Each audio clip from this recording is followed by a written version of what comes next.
Bismillahirrahmanirrahim. Alhamdulillah hamdan katsiran tayyiban mubarakan fihi kama yuhibbu rabbuna wa yarda. Wassalatu wassalamu ala nabiyyina Muhammadin wa ala alihi wa sahbihi ajma'ina wa ba'd. Bapak-bapak, ibu-ibu, ikhwan sekalian yang dimuliakan Allah Subhanahu wa taala. Assalamualaikum warahmatullahi wabarakatuh. Alhamdulillah, merupakan sebuah kebahagiaan, kesyukuran, kehormatan bisa hadir di tengah ikhwan, akhwat yang dimuliakan Allah Subhanahu wa taala. Dan topik yang akan kita angkat di kesempatan yang berbahagia ini berkaitan tentang masalah al-qawaid asy-syar'iyyatu fil masail at-tibbiyah. Kaidah-kaidah syar'i berkaitan tentang masalah pengobatan. Yang sebenarnya kami menyiapkan 20 kaidah untuk dikaji. Tetapi tentu waktu tidak akan cukup untuk mengupas satu persatu dari kaidah tersebut. Maka anggap saja ini adalah pembahasan episode atau bagian pertama. Para jemaah sekalian yang dimuliakan Allah Subhanahu wa taala, ada sebuah hadis Rasulullah sallallahu alaihi wasallam yang mengatakan talabul ilm faridatun ala kulli muslim. Menuntut ilmu itu hukumnya wajib atas setiap muslim. Pertanyaannya, apakah semua ilmu syar'i itu wajib untuk dipelajari setiap muslim? Ilmu syar'i cakupannya begitu luas. Dan tidak mungkin seorang itu bisa menguasai berbagai disiplin ilmu. Kalau dikatakan semuanya wajib untuk dipelajari, kalau tidak tahu, tidak dipelajari, hukumnya apa? Berdosa. Maka para ulama kita memberikan penjelasan, ya, seperti Imam Ibnu Qudamah Al-Maqdisi dalam kitab Minhajul Qasidin yang sangat akrab di telinga kita dalam bahan-bahan kajian kita. Ketika mengangkat tentang hadis ini, beliau menjelaskan tentang ilmu-ilmu yang wajib dipelajari. Di antaranya berkaitan tentang masalah akidah, tauhid. Seorang muslim tidak boleh buta berkaitan tentang masalah tersebut. Dia harus tahu bagaimana berakidah yang benar, beribadah yang benar, dan dia harus tahu apa saja yang bisa membatalkan atau merusak keyakinannya. Kemudian ada yang berkaitan tentang hal-hal yang prinsip dalam amaliyah ibadah, salat, zakat dan lain sebagainya. Itu pun kewajibannya jatuh sebelum ia diwajibkan untuk melaksanakan ibadah tersebut. Contohnya zakat. Kita wajib nggak? Apakah semua di antara kita wajib belajar zakat sekarang? Kalau belajar, bagus.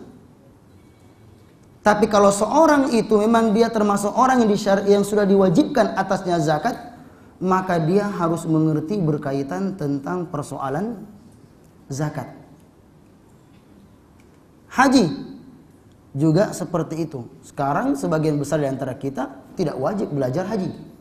Tapi kalau sudah berniat dan jalannya sudah dibuka untuk melaksanakan ibadah haji, maka sebelum pelaksanaan ibadah haji dia sudah mengerti hukum-hukum berkaitan tentang masalah tersebut. Dalam masalah jual beli, ketika Umar bin Khattab radhiyallahu taala mengatakan la yadkhulu suqana illa man tafaqqah. Tidak ada orang yang boleh melakukan transaksi jual beli di pasar ini kecuali orang yang mengerti terhadap urusan agama. Artinya baik pedagang maupun pembeli, supaya tidak terjadi transaksi-transaksi atau praktik jual beli yang batil yang muncul baik dari pedagangnya atau si pembeli. Kecuali kalau seorang memilih tidak mau jadi pedagang, tidak mau juga belanja. Itu bisa saja terjadi. Tetapi tentu sangat menyulitkan. Nah, termasuk dengan apa yang ingin kita angkat pada kesempatan yang berbahagia ini. Tentang masalah pengobatan yang secara umum kita butuh berobat. Dan pada hari ini begitu banyak penyakit-penyakit yang muncul dengan nama yang beragam dan bermacam-macam, pada sisi lain juga munculnya begitu banyak tenaga-tenaga kesehatan baik sebagai para dokter, ahli akupuntur, herbalis, tukang urut dan lain sebagainya. Ini masuk dalam kajian yang akan kita bahas. Olehnya itu tentu kita harus mengerti berkaitan tentang masalah ini, jangan sampai kita salah jalan, tidak mengetahui karena ketidaktahuan kita terhadap masalah tersebut. Jadi kita akan angkat insyaallah berkaitan tentang kaidah-kaidah syar'i dalam masalah pengobatan. Ada kaidah-kaidah yang mesti kita pahami, yang nantinya kalau kita berjumpa dengan persoalan-persoalan atau kasus-kasus yang ada, kita kembalikan pada kaidah-kaidah tersebut, karena pada dasarnya ini tidak berkaitan tentang masalah ibadah. Kalau masalah ibadah jelas al-aslu fil ibadah al-hadar, al-mana'.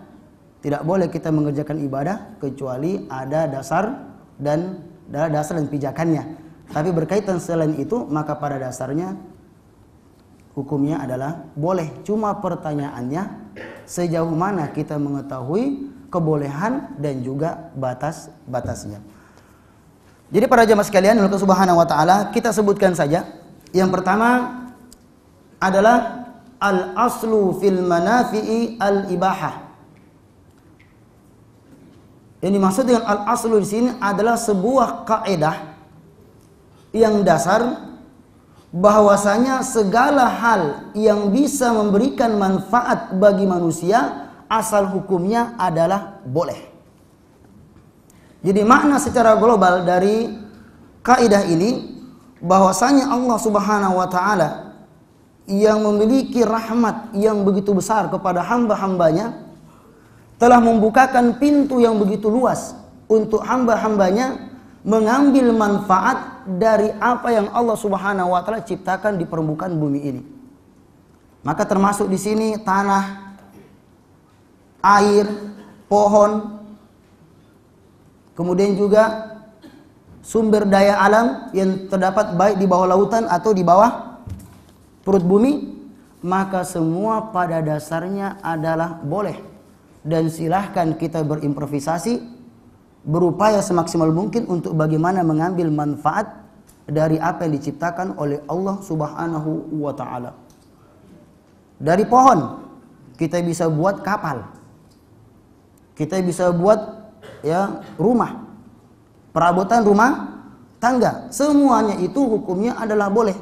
Maka tidak perlu kita menggunakan dalil kenapa kita buat perahu kayu, kapal kayu sebagaimana yang Allah perintahkan kepada Nabi Nuh alaihissalam, karena dibuat kapal. Tanpa itu pun juga kita mengatakan asalnya boleh karena tidak ada sesuatu yang melarangnya.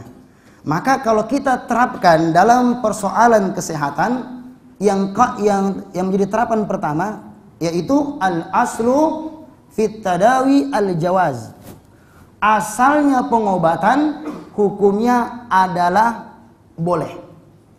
Maka beragam bentuk pengobatan yang sejak dulu sampai hari ini dan yang akan berkembang di masa yang akan datang dengan izin Allah Subhanahu wa taala, pada dasarnya hukumnya adalah boleh. Karena yang namanya berobat itu bisa memberikan manfaat. Walaupun jelas yang menyembuhkan itu adalah Allah Subhanahu wa taala, tetapi ada hukum sebab akibat.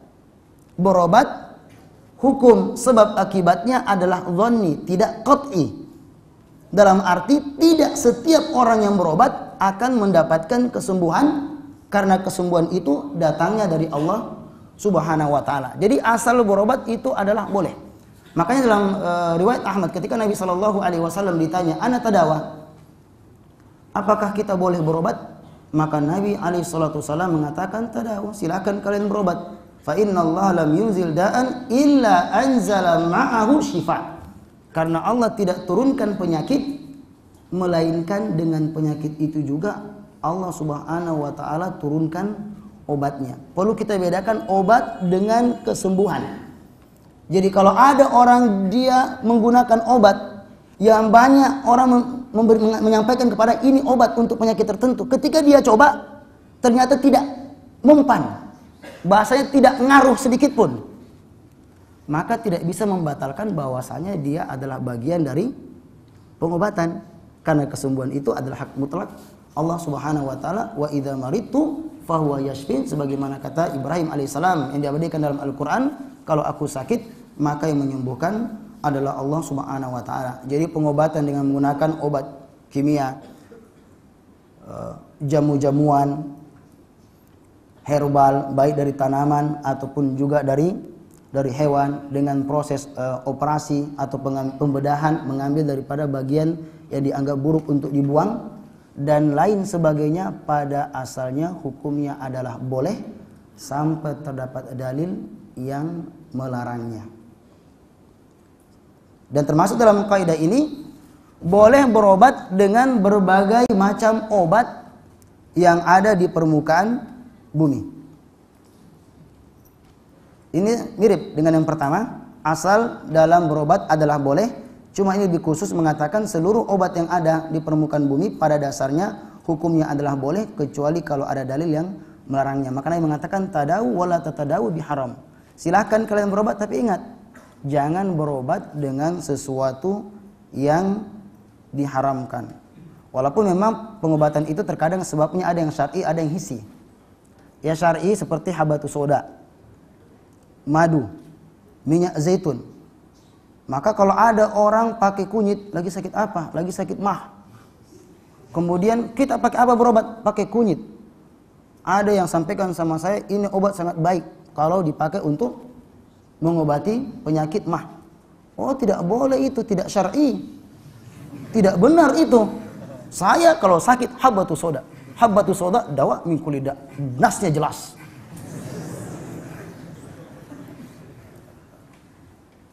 Saya di samping pakai kunyit, saya pakai madu. Kunyit campur madu. Itulah yang namanya bid'ah. Mencampur adukan antara syar'i yang tidak. Lah, kalau yang syar'i tanpa penelitian tetap kita katakan obat. Habatus sauda, ya madu, minyak zaitun, kulu zait waddahinu bih fa innahu min syajaratin mubarakah. Kalau memang ada petunjuk dari syar'i, kita walaupun ada mengatakan itu tidak mempan, tidak bagus, kita katakan ada nas yang menunjukkan hal tersebut, kita katakan obat. Adapun selainnya kalau diteliti atau berdasarkan pengalaman dia bisa memberikan pengaruh, mengembalikan kesehatan, maka hukumnya dasarnya adalah boleh. Maka termasuk dalam penerapan dalam kaidah ini boleh untuk membuat obat-obatan kalau tahu. Jadi kalau dia ahli berdasarkan ilmu, dia bisa membuat obat atau bekerja sebagai tenaga atau ahli kesehatan dengan bentuk yang bermacam-macam. Entah dikenal ya secara medis atau yang kayaknya agak dianaktirikan pengobatan ya alternatif. Ya, tapi alternatif ya macam-macam juga, ya kan? Cuma disilakan medis dan alternatif. Ya, kadang konotasinya menjadi jelek. Tapi yang bergerak di berbagai bidang kesehatan pada dasarnya itu baik, bahkan bisa meningkat pada tingkatan sunnah dan juga menjadi hukum fardu kifayah. Ya, karena mengobati orang sehingga dia kembali bisa menjalankan tugasnya, baik tugas dunianya maupun akhiratnya, maka berarti merupakan bentuk at-ta'awun 'alal birri wat taqwa. Tapi pada dasarnya hukumnya adalah boleh. Ya, serta menulis juga ya hal-hal yang berkaitan ya tentang masalah kesehatan. Ini kaidah yang pertama, intinya bahwasanya al-aslu fil manafi' al-ibaha. Segala sesuatu yang bisa mendatangkan manfaat bagi manusia, hukumnya adalah boleh. Kaidah yang kedua, al-aslu fil madar at-tahrim. Yang menjadi kaidah dasar bahwa segala sesuatu yang bisa memberikan mudarat, hukumnya adalah haram. Itu dalam ilmu usul sebenarnya kalau ada jamak dimasuki alif lam, ya al-madar, jamak dari madarah, dimasuki alif lam itu yufidul umum. Maka maksudnya memberikan faedah umum. Jadi asalnya segala hal yang bisa mendatangkan mudarat hukumnya adalah haram. Dan mudarat yang dimaksudkan di sini baik mudarat yang menimpa agamanya, artinya ketika dia berobat dengan sesuatu yang bisa menjerumuskan dirinya pada pelanggaran terhadap hukum-hukum agama, maka dialah yang merupakan mudarat terbesar. Karena musibah mudarat yang paling berbahaya ketika mudarat menimpa agamanya sehingga dia salah langkah dan menjauh dan melanggar daripada aturan-aturan agama, atau mudarat ini akan menimbulkan kerugian bahaya terhadap jiwa. Penerapan dalam kaidah ini sangat-sangat banyak.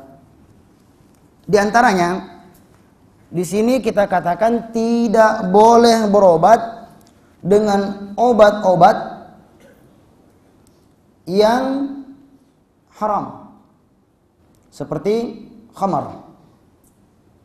Ini ada penelitian, ya, kalau pakai obat pakai minuman keras yang diminum, maka dia punya kekuatan untuk memberikan kesembuhan. Terlepas mau ilmiah atau tidak ilmiah, karena sekarang yang batil juga pakai ilmiah. Ya. Jadi kita katakan sini tidak boleh, atau umpamanya sesuatu yang berbahaya pada dirinya, atau sesuatu yang jelas nasnya pengharamannya, babi. Karena dalam Al-Quran ketika disebutkan hurrimat alaikumul maitatu wa damu wa lahmul khinzir, diharamkan kepada kalian bangkai najis, haram untuk dimakan. Darah, dalam surat Al-An'am ayat 145 dijelaskan makna darah di sini adalah daman masfuhan, darah yang muhraq, darah yang mengalir, ya, seperti keluar dari tubuh hewan. Itu dimaksud dengan, diantaranya dimaksud dengan darah yang mengalir tersebut. Dan juga babi, daging babi. Sementara ayat ini turun juga sebagai bantahan, terutama dalam Al-An'am ayat 145 ini bantahan kepada realita yang terjadi di kalangan orang-orang musyrikin dan sebagian ahlul kitab yang diantara mereka berobat ada menggunakan babi. Dalam syariat Musa dan orang-orang Yahudi itu mengharamkan babi. Cuma semenjak dulu mereka meminta keringanan bagaimana dengan suhumnya, dengan lemaknya. Maka turun ayat tersebut tetap tidak memperbolehkan untuk dengan alasan berobat dan lain sebagainya untuk berobat dengan sesuatu yang diharamkan. Maka tidak boleh berobat dengan darah. Darah sebagian orang makan, ya, bukan jadi minum lagi, dimakan, ya, dibentuk kemudian menjadi makanan. Ini sudah ada sejak dulu di kalangan orang-orang jahiliyah, bahkan dulu di daerah, ya, pesisir Najd. Dan sekarang masih juga dilakukan oleh sejumlah kabilah di daerah Afrika. Mereka berobat dengan darah. Bagaimana ini? Darah ada khasiatnya. Tetap tidak boleh. Walaupun yang paling banyak orang gunakan sekarang itu berobat dengan menggunakan darah ular kobra.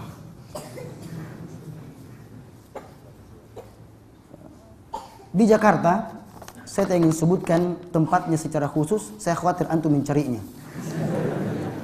Ya, jadi di ibu kota ada sebuah tempat, ya, dekat hotel berbintang. Saya lupa bintang berapa. Maka sekitar berapa puluh meter di situ ada sebuah tenda yang bertuliskan khasiat ular kobra, mengatasi kencing manis, darah tinggi, haid tidak teratur, dan lain sebagainya yang tidak sempat saya hafal pada saat itu. Karena nggak wajib, ya.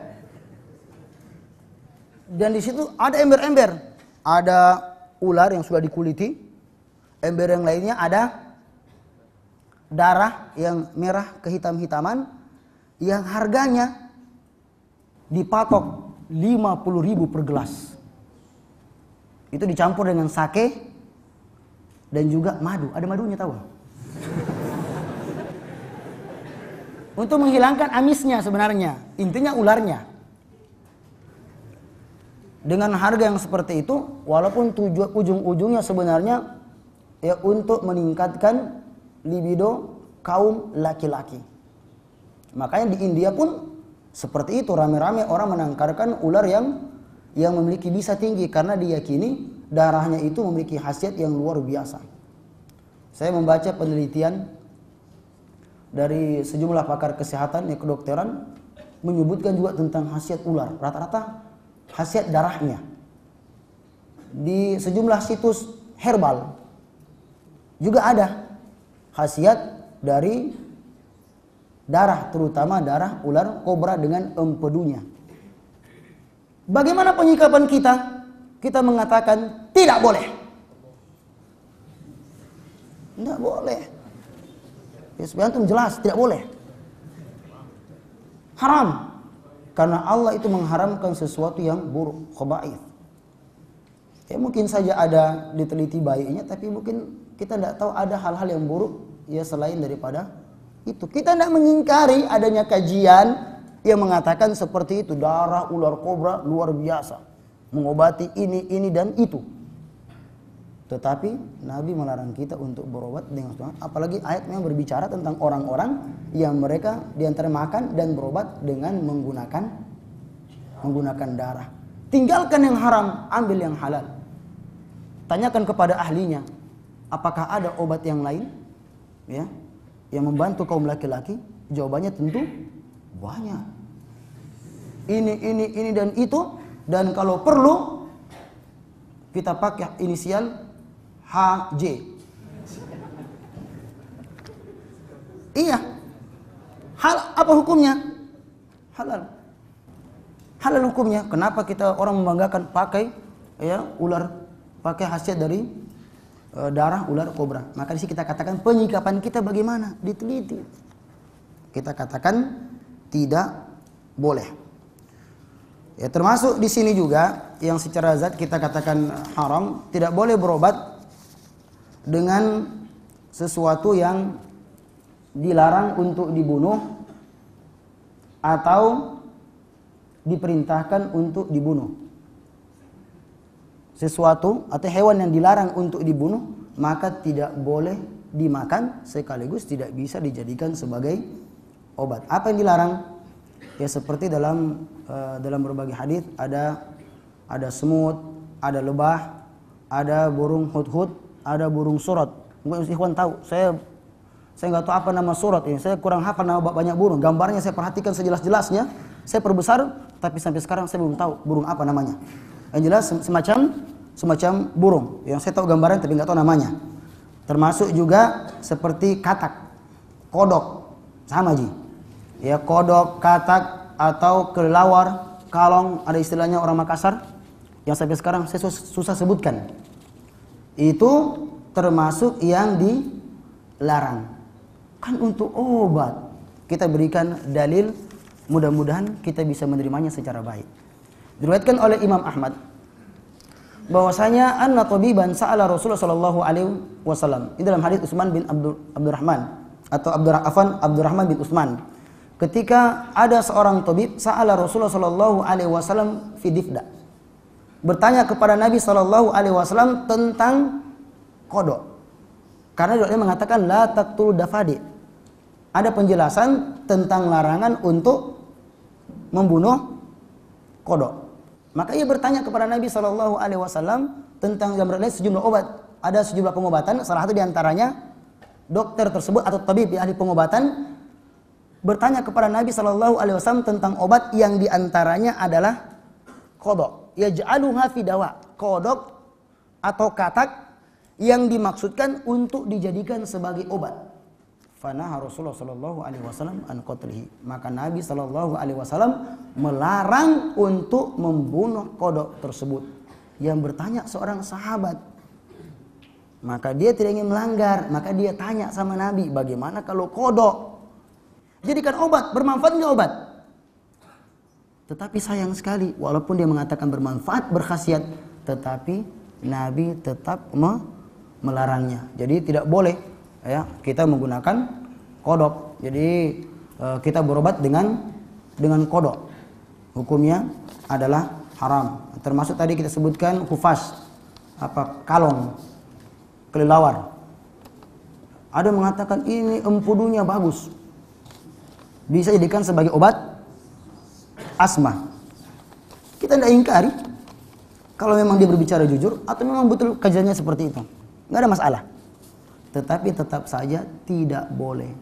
Ada nggak obat lain selain menggunakan empudunya kelelawar? Boleh.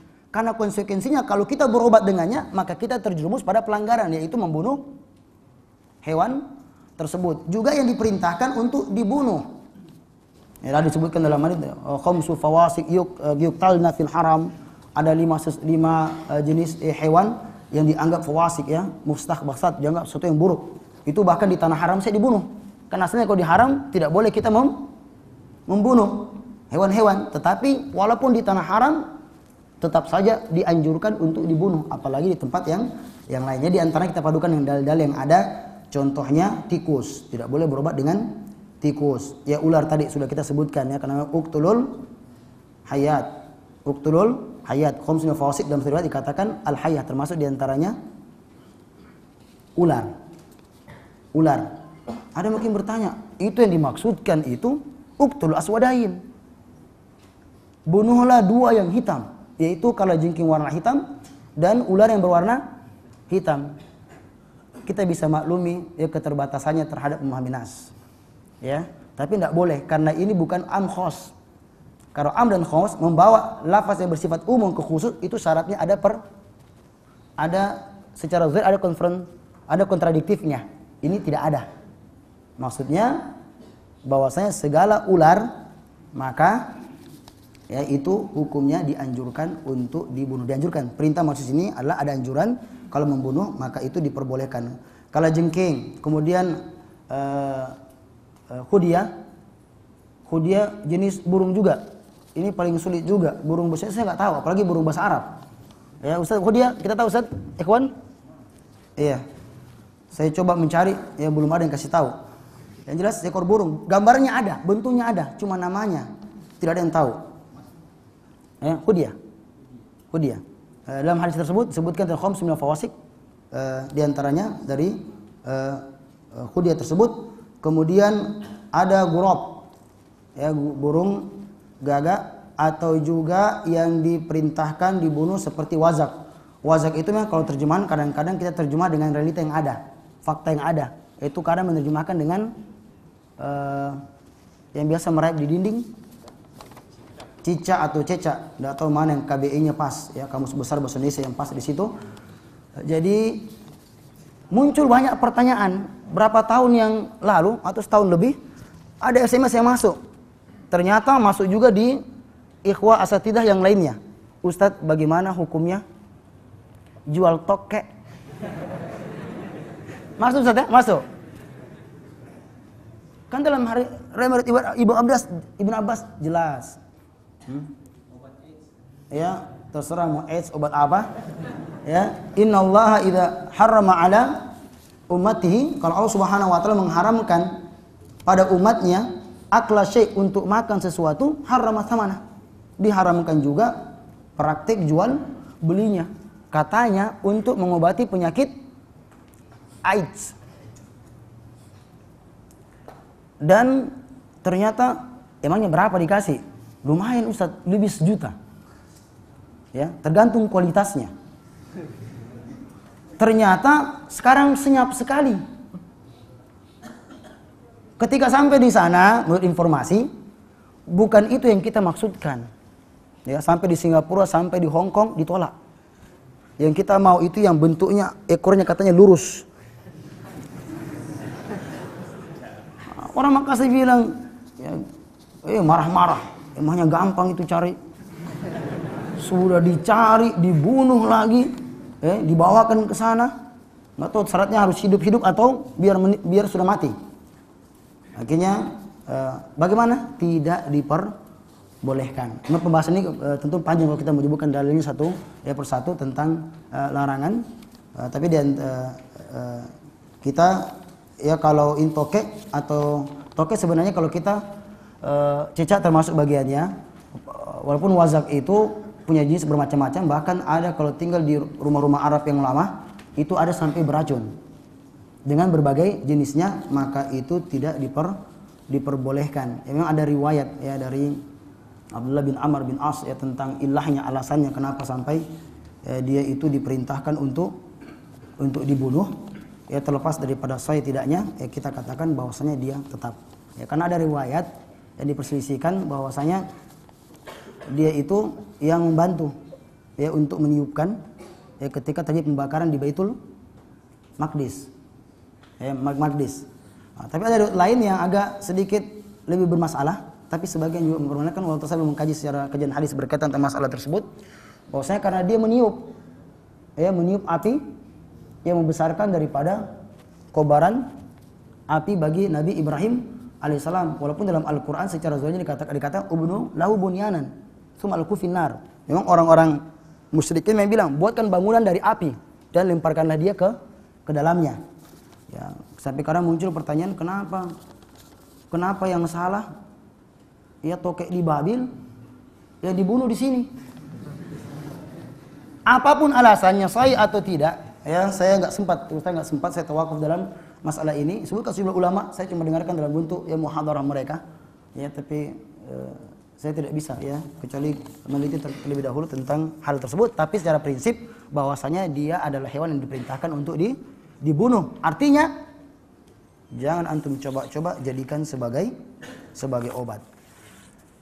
Kemudian juga diantara hal yang termasuk dalam kaidah ini at-tadawi bil musiki, berobat dengan teknik atau pendekatan menggunakan alat-alat musik, sebagaimana dilakukan oleh sebagian ahli jiwa, ya psikolog, ya mereka mengatakan ya punya pengaruh dalam diri seseorang ketika dia lagi galau, ya istilah yang keren sekarang ya stres, ya orang lagi stres, maka untuk membangkitkan ya semangatnya, maka dengan pendekatan diputarkan baginya ya lagu-lagu tertentu agar dia kembali bersemangat, DSBG dan lain sebagainya. Tetapi kita katakan tidak boleh karena hukum musik adalah haram. Ya, disebutkan dalam riwayat Bukhari yang bukan terdapat pada sahihnya tapi riwayatnya adalah sahih, bahwasanya la yakunanna fi ummati man yastahiluna al-hir wal harim wal hamar wal ma'azif. Jadi akan muncul orang-orang yang datang di umatku ini yang melakukan istihlal. Istihlal itu menghalalkan sesuatu yang secara hukum syar'i adalah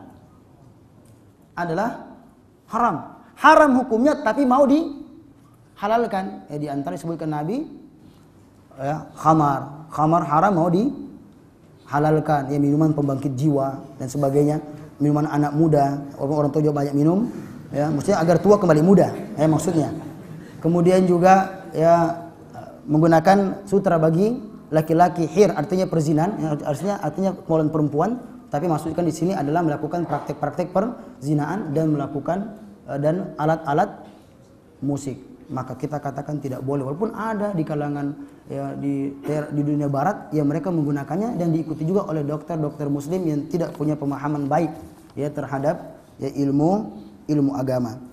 Ya, kemudian juga yang termasuk di sini adalah berobat dengan pergi ke ahli sihir atau menyebut dengan dukun, paranormal atau orang pintar. Saya orang yang paling tersinggung ketika dibilang mereka orang pintar. Tapi kita berbicara hakikatnya, substansinya.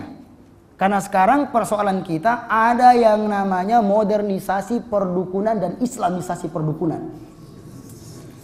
Ini yang paling berbahaya. Kalau kita khutbah Jumat, jamaah tahu tidak boleh ke dukun. Cuma pertanyaannya, mereka tahu nggak apa itu dukun?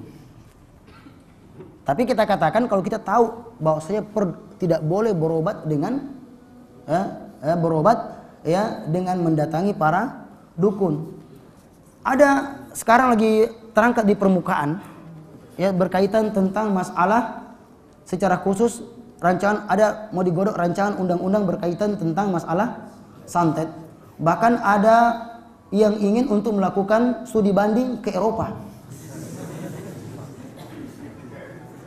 Ke Eropa jauh banget ya. Mau ke Eropa untuk melakukan studi banding. Karena ada seorang ya pakar kriminal, ya istilahnya apa kriminolog ya. Mohon maaf kalau salah diluruskan. Bahwasanya Dia mengatakan, saya ini telah melakukan kajian undang-undang di Perancis, di Inggris, macam-macam disebutkan. Intinya dia buatan sana. Ia mengatakan itu ada pembedaan. Ada yang white magic, ada black magic, ada green magic. Tidak cukup sampai di situ. Ungkapan butuh penjelasan. Dijelaskan. Yang dimaksud dengan white magic di sini adalah orang yang dia diberikan ilham sama yang maha kuasa, ya, kekuatan, sehingga dia punya kekuatan supranatural yang dia tujuannya untuk mencarikan barang orang yang hilang. Nah, kemudian juga mengobati orang, itu yang dimaksudkan white magic. Kalau black magic kan sihir kan cakupannya luas, ya, diantaranya adalah santet, walaupun santet itu sesuatu yang memberikan mudarat, ya, menimpakan bahaya kepada orang lain, baik pada akalnya, ya, pada fisiknya, atau bahkan sampai pada pembunuhan. Tetapi tidak secara langsung, ya, main jarak jauh. Itu caranya para dukun. Itu dikatakan black magic. Itu namanya santet, ini namanya santet, itulah masuk black magic. Tapi yang ketiga dia juga bingung. Ada yang grey magic, maksud istilahnya di sini grey atau grand? Abu-abu. Yang tidak jelas ini. Yang tidak jelas. Terkadang baik, ternyata berbahaya. Tidak ada yang pakai white magic, black magic itu. Semuanya black magic. Kalau ada ikhwah yang sering meruqyah atau memuat bantahan terhadap para dukun, saya tidak menganjurkan, tapi cukup orang-orang tertentu saja untuk mengkaji kitab-kitab perdukunan. Dengan sini kita akan bisa melihat bagaimana praktek-praktek perdukunan yang mungkin dilakukan oleh orang-orang yang mengenakan pakaian Islamisasi. Ya, diantaranya pasti kalau dunia perdukunan tidak lepas dari ada yang namanya tolasim. Ya, tolasim itu ada raja-raja angka atau huruf piramida, entah piramida atau gambarnya kayak bola. Ya, ada huruf-huruf Arab. Di sampingnya ada bahasa Ibrani. Disebutkan macam-macam. Orang lihat bahasa Arab tahu. Bahasa Arab, angka-angka rahasia. Ada buku yang saya baca, Syamsul Ma'arif. Nama buku sihir sebenarnya. Ya, bukunya tolasim, angka-angka rahasia, kemudian dan lain sebagainya. Kemudian ada satu nama yang bukan bahasa Arab, bukan bahasa selainnya. Sampai di kalangan ahli perdukunan berdebat, siapa namanya dia. Tapi mereka ijma itu nama jin atau setan. Ya, sepakatnya walaupun itu namanya siapa. Karena mereka tidak tahu. Karena mungkin setiap pendukun punya nama-nama tersendiri yang mereka tidak bisa baca. Ada jimat-jimatnya, silakan sholat, ya, jaga berbakti kepada kedua orang tua. Tapi mudah-mudahan ini bisa menjaga kita. Dikasih seperti itu. Terserah. Atau yang pengobatan dari jarak jauh, ya. Haji Haryono tidak mengapa, ya. Pernah ketika diwawancarai, saya ini jauh sekali Ustaz, bagaimana cara berobatnya? Dia mengatakan tidak perlu takut, banyak jalan. Kalau kita mau, kirimkan saya fotonya. Kirimkan foto ini adalah trik atau cara daripada orang-orang ketika mengobati atau karena dukun itu dua memang tekniknya. Entah kalau tidak mengobati, ya, menyantet. Itu maksudnya. Ya, ada salah seorang yang menyampaikan, ya, seorang jamaah Masjid Al-Hamrah, ya, guru kita atau teman kita. Beliau dan saya juga pernah mendengarkan dari beberapa buku saya baca. Tapi kasus yang dia katakan, dulu di Malino, waktu saya masih SMP, ada seorang tukang urut. Dan luar biasa sangat dikenal di kampung tersebut. Kalau orang datang mengurut, tinggal bilang datang kembali ke rumahnya atau sampaikan saya siapa namanya. Kemudian dia mulai beraksi. Keluar dari rumahnya, rumah orang Makassar ada 3 tiang. Kemudian diambil tiang tengah. Mulailah dia mengurut. Dia gosok-gosok tiang tengah. Yang pasiennya teriak-teriak. Kesakitan, namanya patah tulang enggak? Kesakitan. Besok sembuh. Kemudian datang dan bilang, kau pakai jin toh? Dia mengatakan, iya, jin muslim. Jinnya tidak benar, pastinya jin muslim, subhat. Oh iya, jin muslim, kan saudara kita juga. Manusia juga ada yang muslim juga bermasalah. Ya, pergi juga ke dukun melakukan praktek-praktek yang tidak benar, waktu itu tidak fasik. Ya. Karena tidak akan mungkin orang sampai dengan dunia penuh kecuali dengan melakukan tindakan-tindakan yang pelanggaran terhadap agama. Ada yang disembelih, ada di sesajen, ada di daerah Maros, itu luar biasa. Modelnya itu seperti para ahli bedah. Pakaiannya pakaian ahli bedah. Kalau mau pembedahan tubuh, kita bisa lihat lewat CCTV. Modern enggak? Canggih. Oh, betul-betul ya. Bagus. Ruangannya steril. Kemudian dia bedah dan berhasil. Kemudian disampaikan, ini ada bagian yang mengganggu, harus dibuang. Tetapi harus dibuang cuma ke laut saja, tidak boleh ke tempat lain. Yang saya heran media massa juga angkat yang begituan. Ya, akhirnya orang pergi juga ke sana. Ya, ada seorang jamaah menyampaikan, dia dampingi ya saudaranya dan mengatakan dia pesannya itu saja. Ini buruk, tapi ingat jangan buang kemana-mana, harus dibuang ke laut. Itulah perjanjian antara dirinya dengan dikatakan dewa laut atau jin laut untuk mempersembahkan organ atau bagian tubuh pada manusia. Jadi jangan kita terpengaruh dengan model-model yang merupakan praktek perdukunan. Jadi kalau ada umpamanya dari jarak jauh, ya kemudian dengan menggunakan media-media tertentu. Saya baca buku perdukunan, begini cara-caranya. Bisa foto, bisa boneka ditusuk, teriak di sana. Ya, kalau tidak ada bisa dirinya sendiri. Bisa dirinya yang mau disakiti atau diobati. Maka mudah-mudahan kita bisa menggunakan akal secara baik dalam persoalan-persoalan tersebut. Kemudian termasuk dalam kaidah ini karena sangat panjang, tidak boleh ya berobat dengan tujuan jarhat tajmil atas sini seperti operasi kecantikan. Tujuannya bagus enggak? Agar tampil menarik di hadapan sang suami. Niatnya bagus, caranya. Ya, jadi operasi tujuan kecantikan, ya hidungnya dibuat agak ya bengkak sedikit ke depan, dagunya ya dan lain sebagainya. Ya, operasi-operasi yang bisa bikin cantik, saya tambah ngeri kalau lihat biasanya. Tapi cantik agar bisa semakin ya disukai sama sang suami, tapi perawatannya luar biasa. Maka yang seperti ini boleh, tidak boleh. Maka kalau ada ahli di situ dia melakukannya, maka dia hukumnya berdosa. Ya, Nabi saya melarang kalau orang yang mencabut, ya dia sendiri yang cabut atau minta dicabutkan, dua-duanya kena dalam laknat Allah Subhanahu wa taala. Tapi kalau dimaksudkan karena ada kekurangan pada dirinya, cacat, maka itu hukumnya adalah boleh.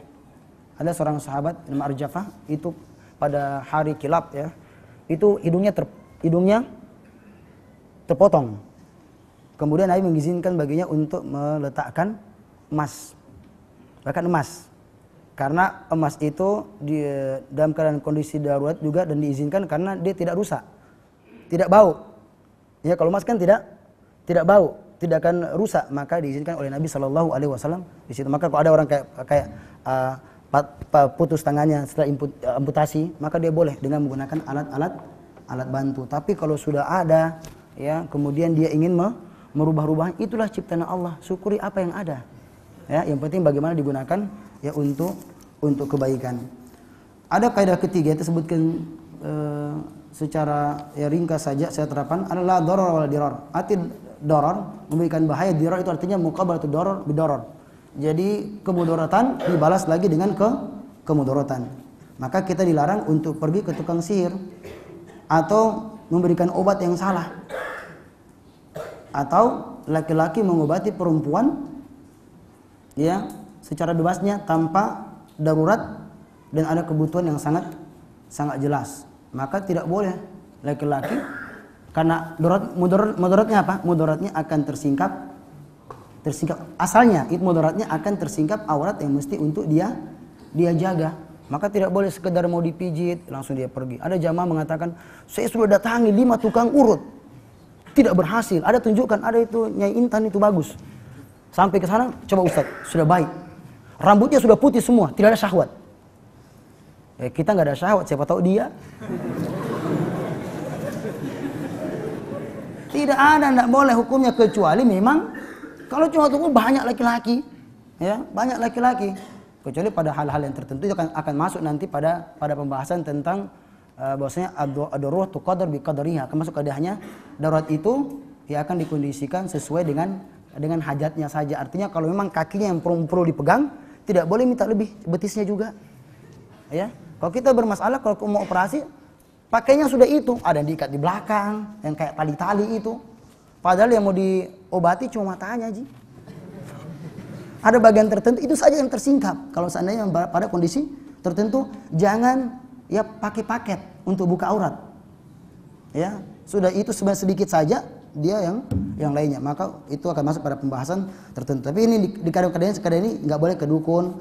Kemudian juga ketika seorang ya tenaga kesehatan karena buruknya akhlaknya atau sifatnya yang kurang baik, ada permusuhan, maka dia melakukan perbuatan kotor ya untuk membalas dendamnya atau dia tidak suka dengan orang.